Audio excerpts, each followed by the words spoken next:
Seorang wanita berusia 29 tahun yang berasal dari Irlandia dan tinggal di Australia ditemukan tewas pada tanggal 22 September 2012.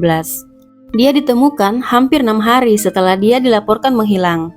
Dia ditemukan terkubur di kuburan dangkal. Dia dilecehkan dengan brutal, lalu diakhiri hidupnya. Dan dalam kasus ini, CCTV membantu pihak kepolisian untuk mengidentifikasi si pelaku, di mana pelaku ini ternyata merupakan seorang pelanggar seks yang track record kejahatannya sungguh mencengangkan. Siapakah sebenarnya korban dan apakah motif pelaku mengakhiri hidupnya? Well, inilah kasus penghilangan nyawa Gilmar yang brutal dan menggemparkan Australia. Let's start the case. Gillian McKean lahir pada 30 Oktober 1982 di Drogheda, Irlandia. Orang tuanya bernama Edith McKean dan George McKean. Dia memiliki seorang kakak laki-laki bernama Michael McKean. Jill dan keluarganya pindah ke Australia saat ayahnya mendapatkan pekerjaan di Perth. Kemudian pada tahun 1996, dia dan keluarganya kembali ke Irlandia dan melanjutkan sekolahnya. Pada tahun 2004, orang tuanya kembali ke Australia, namun Jill tetap di Irlandia untuk sekolah. Setelah tamat kuliah di University College Dublin, dia kemudian bekerja di penyiaran nasional. Dan pada tahun 2008, Jill menikah dengan seorang pria bernama Tom Marr di Irlandia. Pasangan ini kemudian pindah ke Australia dan menetap di Melbourne. Di Australia, Jill bekerja di Australian Broadcasting Corporation atau ABC, di mana dia bekerja sebagai koordinator unit dan sesekali siaran di ABC Radio Melbourne. 21 September 2012, Jill dan beberapa rekan kerjanya ke bar Brunswick Green di Sydney Road. Mereka menghabiskan beberapa waktu di sana sebelum pindah ke bar Etiquette yang lokasinya juga ada di Sydney Road. Pada pukul 1:30 pagi, Jill memutuskan untuk pulang ke rumahnya dengan berjalan kaki. Saat itu, Jill sempat menelpon kakaknya Michael dan berbicara singkat tentang ayah mereka saat berjalan pulang. Sayangnya, malam itu Jill tidak pernah sampai ke rumahnya. Sementara itu, suami Jill, Tom, terbangun. Dan ketika ia menyadari Jill belum pulang, dia lalu keluar untuk mencari istrinya sekitar pukul 4 pagi. Namun, setelah ia mencari kemana-mana, Tom tidak bisa menemukan sang istri. Tom menghubungi Jill, namun dia tak pernah menjawab teleponnya. Kemudian, tanpa pikir panjang, Tom memutuskan untuk melapor ke polisi. Kabar hilangnya Jill mulai tersebar.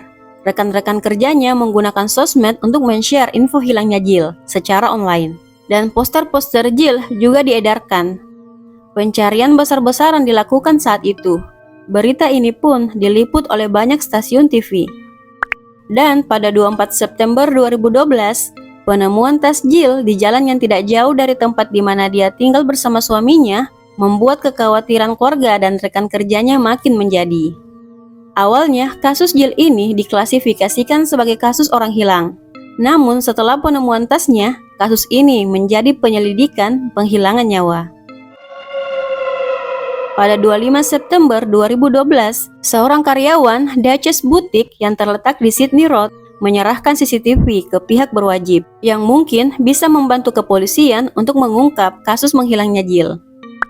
Pada rekaman CCTV, terlihat seorang pria yang menggunakan hoodie biru, jeans dan sepatu kets berjalan bolak-balik di luar toko yang ada di Sydney Road, dekat Hope Street. Dan sekitar 4 menit kemudian, sekitar jam 1:42 pagi, Jill terlihat sedang berbicara dengan laki-laki berhoodie biru tersebut. Tidak lama, Jill terlihat menunjukkan HP-nya pada pria tersebut. Beberapa menit kemudian, si pria berhoodie ini terlihat pergi. Jill juga berjalan pergi beberapa saat kemudian. Nah, rekaman CCTV tersebut menjadi penampakan terakhir Jill sebelum menghilang. Berdasar dari rekaman CCTV dari Duchess Boutique dan rekaman CCTV dari tempat lain, serta hasil pantauan polisi terhadap pergerakan ponsel Jill yang menunjukkan bahwa ponselnya bergerak bersamaan dengan sebuah mobil yang sempat terekam kamera CCTV malam itu. Well, pihak kepolisian mulai mencari pria berhoodie biru tersebut, karena kemungkinan besar pria itu adalah orang yang bertanggung jawab atas menghilangnya Jill. Tanpa membuang waktu, polisi segera memeriksa plat mobil tersebut. Dan dari sini, kasus menghilangnya Jill perlahan-lahan menemukan titik terang.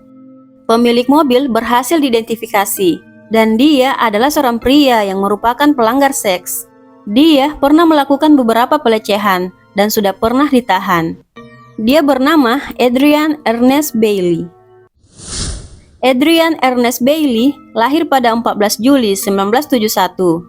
Dia berusia 41 tahun saat itu.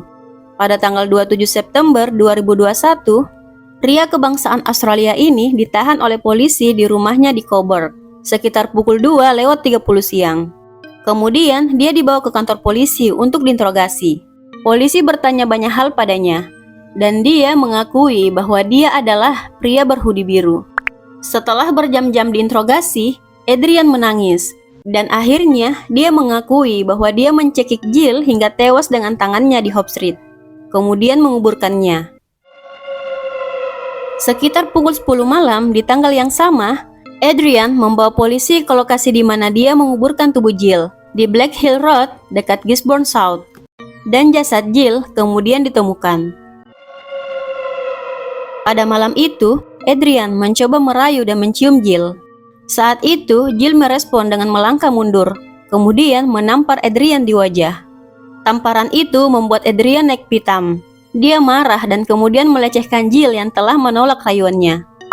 Setelah dilecehkan, Jill memukul kepala Adrian dengan menggunakan HP-nya dan mengancam akan melaporkan Adrian ke polisi. Mendengar itu, Adrian panik, kemudian memutuskan untuk mencekik Jill dengan tangannya di Hope Street. Setelah menyadari bahwa Jill tewas, Adrian duduk di jalan, lalu dia menangis.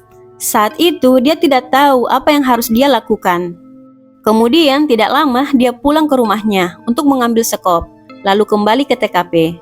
Dia lalu membawa tubuh Jill menggunakan mobilnya menuju Gisborne South dan menguburkan tubuh Jill di kuburan dangkal yang telah dia gali. Keluarga dan rekan kerja yang mengetahui apa yang terjadi pada Jill malam itu membuat mereka sangat terpukul. Karena wanita yang cantik, baik, cerdas, ceria, dan bersemangat itu kini telah pergi dengan cara yang tragis. Pada 28 September 2012 sekitar jam 2 pagi, Adrian kemudian didakwa atas pelecehan dan penghilangan nyawa pada Jill Marr. Dan dia mengaku bersalah pada 5 April 2013 atas kedua dakwaan tersebut. Penangkapan Adrian ini diliput besar-besaran oleh media, yang kemudian terungkap bahwa saat itu Adrian sudah dibebaskan bersyarat karena telah melakukan serangkaian pelanggaran seksual sebelumnya. Dia saat itu telah menjalani hukuman penjara selama 8 tahun setelah melecehkan 5 wanita dalam kurun waktu 6 bulan. Kemudian, dia baru dibebaskan pada tahun 2010. Menurut info, Adrian mulai melakukan tindak kriminal sejak dia berusia 18 tahun, di mana untuk pertama kalinya, dia mencoba melecehkan seorang gadis berusia 16 tahun saat itu. Pada Agustus 1990, saat itu Adrian berusia 19 tahun, dan dia mencoba melecehkan seorang gadis berusia 17 tahun dan mengancam untuk menghilangkan nyawanya.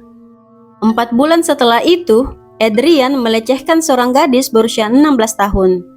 Gadis itu menumpang di mobilnya. Kemudian dia menculik gadis tersebut, membawanya ke tempat terpencil, lalu menyerangnya. Pada tahun 1991, Adrian ditahan untuk pelanggaran tersebut. Pada 19 Juni 2013, Adrian Ernest Bailey dijatuhi hukuman penjara seumur hidup oleh Hakim Nettle, dan dia bisa mengajukan pembebasan bersyarat setelah menjalani 35 tahun hukumannya. Pada bulan Maret 2015, Adrian dinyatakan bersalah lagi atas 3 dakwaan pelecehan yang telah dia lakukan sebelum menghilangkan nyawa Jill.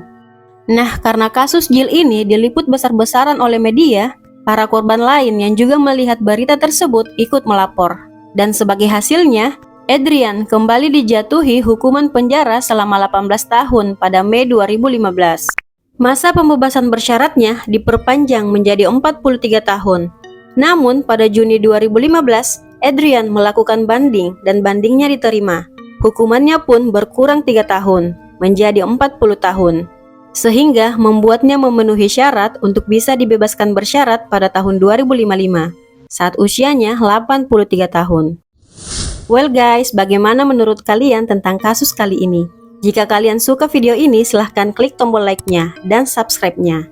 So, tetaplah waspada dimanapun kalian berada. Thanks for watching and see you in my next video.